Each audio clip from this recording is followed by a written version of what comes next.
Осы қадір түннің бір мағынасы Ләйләтул Қадр дегенде, Қадр сүресі, құрметті бауырлар, бірінші мағынасы бұл қадірлі түн деген мағынаны білдіреді. Екіншісі тағдыр түні деген мағынаны білдіреді.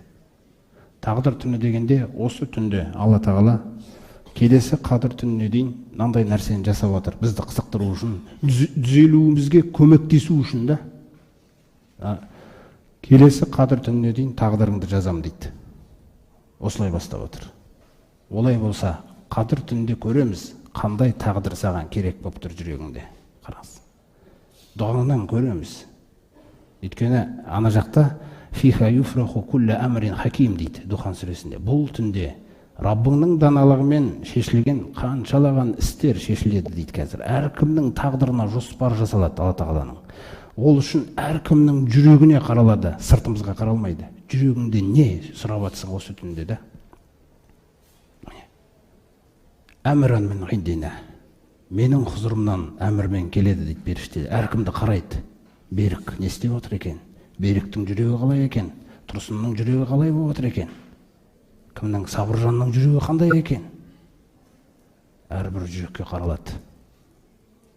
Неге бұл нәрсені айтылып жатыр? Өйткені айтады: "Ва иннаху самиун алим". Өйткені сол қадір түнде әркім аузынан бір дұға шығарып жатқан кезде, жүрегінде уайым бар ма жоқ па соны жасап жатқан кезде, Аллах Тағала бәрін естіп тұр, бәрін біліп тұрмын дейді.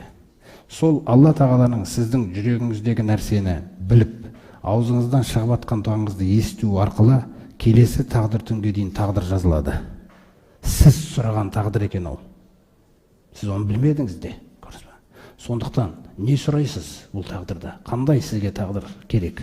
Мысалы, Рамазан айының өзінің берекесінің бір ерекшелігі, Рамазан айы сондай бір ай, сәресі деген нәрсе болғаннан кейін таң намазы ешқашан қаза болмайтын ай бұл. Ертең шыққаннан кейін бір Алла біледі, жалқаулық қалай келеді. Сондықтан сіз сұраған кезде сіздің дұғаңызда, қараңыз, біреу мысалы дүниені сұрап отыруы мүмкін, бірақ сіздің жүрегі: Раббым, таң намазым қаза болмайтын тағдыр берші маған. Қараңыз, уайымыңыз қандай да? Кім не сұрап жатыр? Қараңыз, жүрек не істеп жатыр да? Раббым, осы жылы адама үф демейтін тағдыр берші маған. Раббым, егер менен біреу осы жыл бойы қарыз сұрап келсе, мә, ала ғой дейтін жүрек берші маған. Раббым, мен ана бала шағама жақсы тәрбие беретін берші, мен көңіл бөлмеппін де оларға. Раббым, туысқандық байланды реттеп алатын тағдыр берші маған. Раббым, түнгі намаздарымда тахаджуд оқитын тағдыр берші маған. Уайымыңыз. Осы үшін келген қадір түні да. Осы үшін келген қадір түні бұл.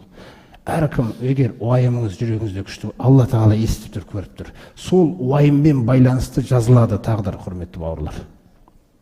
Сол уайымды біз көрсете алу керекпіз осы түнде Аллаға. Не біз уайымдап жүрген нәрсе да?